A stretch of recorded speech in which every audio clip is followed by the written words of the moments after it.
এখন ওই nail polish, মানে আমি আর কিছু বলার নাই। ধর্মের মূল ভিত্তি দেখে এই আপারা আসছেন দুজন, আমরা হজ করি, এই মুখটা খোলা রাখতে হয়।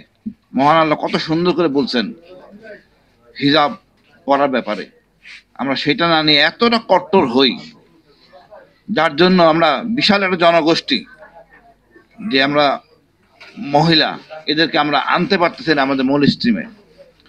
আমার মনে হয় এখন সময় হয়েছে আমাদের ধর্মটাকে ভালো করে বুঝার। কেন দরকার? এই ফ্যাসিস্ট মুক্ত করতে হলে আপনাকে ধর্ম বুঝতে হবে। কোনো ধর্মে বলে নাই চাঁদাবাদী, কোনো ধর্মে বলে নাই অন্যের হক নষ্ট করেন। আমাদের রাষ্ট্র ব্যবস্থা দেখেন, অনেকে অনেক কথা বলছেন যে এমপি সাহেব চান তার প্রজন্ম যেন আজীবন এমপি থাকে। আমি তো জামাতে ইসলামে দেখতেছি, আমি কি আজমির কথা জানি, দেখি ওটার কোনো অবস্থানই নাই। উনি গোলাম আজমের ছেলে, কোনো অবস্থান নাই। এখন কথা হলো এটা যোগ্যতায় মানদণ্ড। আমরা যদি এই জিনিসটাকে না আনি আমলে, যে আমার যোগ্যতা আমাকে ওই জায়গায় পৌঁছাবে, আমরা একদম রাজপুত্রের মতো ক্ষমতা পেয়ে যাব। এই জন্য আমরা এই ৭১ও রক্ত দেই নাই, এই ২৪ও দেই নাই। ২৪-এ আশা ছিল সংস্কার হবে সুন্দর করে, আমরা সংস্কার করতে পারি নাই। এখন নির্বাচনী হাওয়া চলতেছে।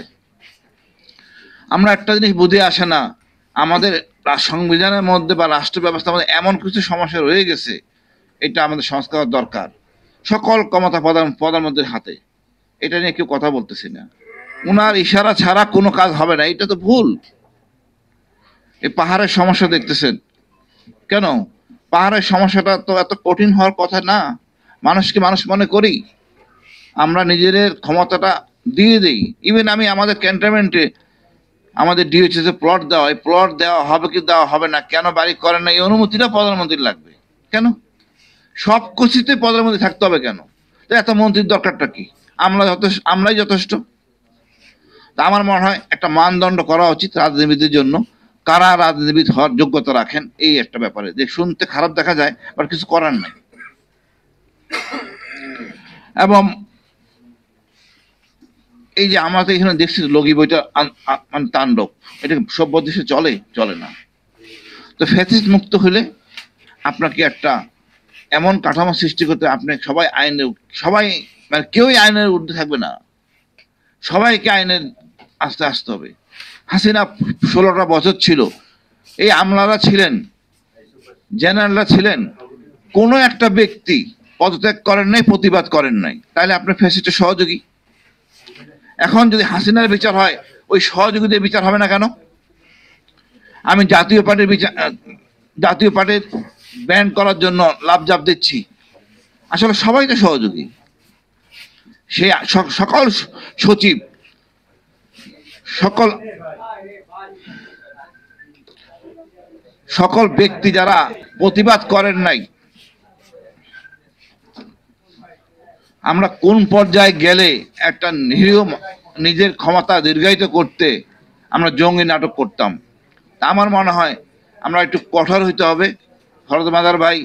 তারপর তো সংস্কার হয়নি, সংস্কার সরকার করতেছেন, ওখানে ফরদ মাদারের নাম্বার নাই, মান্না ভাইয়ের নাম নাই, মাহমুদ ভাইয়ের নাম নাই। এটা তো জ্ঞানী মানুষ, এটা কথা মানুষ শুনবে। এখন যারা গেছেন তারা নির্বাচন নিয়ে ব্যস্ত, কত তাড়াতাড়ি নির্বাচন করা যায়, কত তাড়াতাড়ি ক্ষমতায় যাব, চাঁদাবাজি শুরু করব। আমাদের এখন সবাইকে আরো কঠিন হইতে হবে। আমার মনে হয় বিপ্লব শেষ হয় নাই, অসমাপ্ত বিপ্লব আমাদের আরো আরো আগায় নিতে হবে ভদ্র সভ্য হওয়ার জন্য। আমরা এখনো বুঝি না যে অন্যের সম্পদ, ছোটকাল থেকে একটা বাচ্চাকে শিখাইতে হবে যে তুমি ময়লাটা এখানে ফালাবা না, বাচ্চা শিখতে হবে। একটা বাল্য শিক্ষা ছিল আগে আদর্শলিপি, এই আদর্শলিপি আমার কম্পালসারি করতে হবে সবার জন্য। আগে আমি মানুষ হই, এই মানুষ হলে আপনার ধর্মের ৯০ অংশ শেষ। তাহলে আপনি চুরি করবেন না, আপনি চুরি করবেন চেতনা নিয়ে আপনি নির্বাচন যাচ্ছেন। তা আমি আর ফ্যাসিস্ট নিয়ে কি বলবো? প্রত্যেকটা রাজনীতিবিদদের আমার মনে হয় একটা মানদণ্ড দেওয়া উচিত, যেটাকে একটা যাতে নিয়ন্ত্রণে থাকে। এই পর্যন্ত একজন মন্ত্রী এমপি পদত্যাগ করে নাই, কতটা নির্লজ্জ। কথা বলবো, এমন ভালো মানুষ, উনি এসে প্রথমে উনার যে কর আরোপ করা হয়েছিল এটা মাফ করাই নিছেন। তা আমি কার উদাহরণ দিব?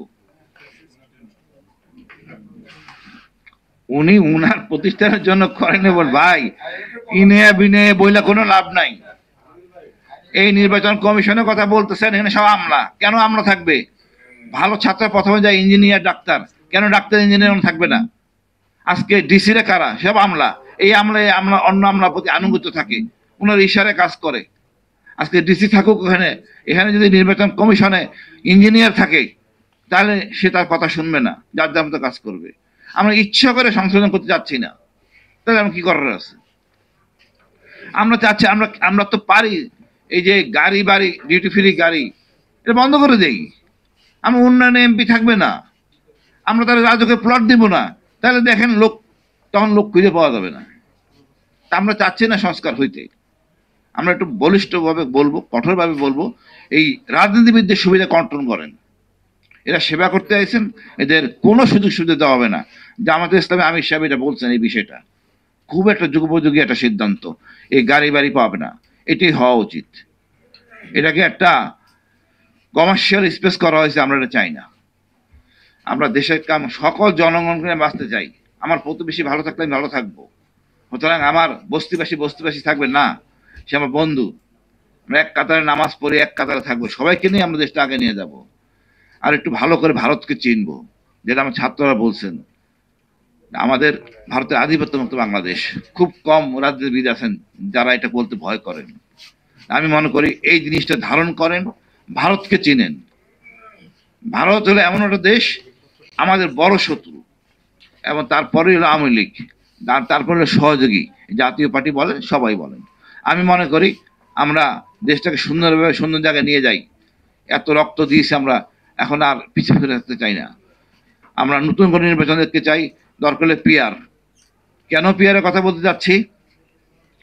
একটা নির্বাচনী এলাকায় আমরা তো ঢাকা শহরে ফিল করি না, নির্বাচনী এলাকায় একটা সংখ্যক 40% 42% পেয়ে আপনি এমপি হয়ে গেলেন, বাকি যে 50% লোক রয়ে গেছে তারা 5টা বছর থাকে খুব কষ্টে, নিপীড়ন, লজ্জায়, মানে হেরে যাওয়া সৈনিকের মতো মাথা নিচু করে চলতে হয়। বিবাহ শাদী থেকে সবখানে একই, মানে তারা একটা এক কোণঠাসা থাকে। তো পিআর পদ্ধতি হলে সবার প্রতিনিধিত্ব থাকবে, সবাই গর্ববোধ করবে। এখানে একই, আপনি তো লোক সিলেক্ট করতেছেন পিআর সিস্টেমে, আপনি জামাতের মতো সিলেক্ট করেন নাই। এলাকায় সংসদীয় এলাকায় আপনি যদি সংসদীয় এলাকায় লোক ঠিক করেন নির্বাচন করে, কে হবে আপনাদের প্রতিনিধি, তা তো করেন না। আপনি ওখানে পিআর সিস্টেম করেন যে সিলেক্ট করে দেন। তো তাই যদি করেন, রাষ্ট্র ব্যবস্থা পিআর করেন, সবাই আমরা সম্পৃক্ত থাকি এর সাথে, দেশ গড়ার সাথে। আমরা আগামী দিনে আমরা ভালো রাজনীতিবিদ চাই, ফ্যাসিস্ট মুক্ত বাংলাদেশ চাই।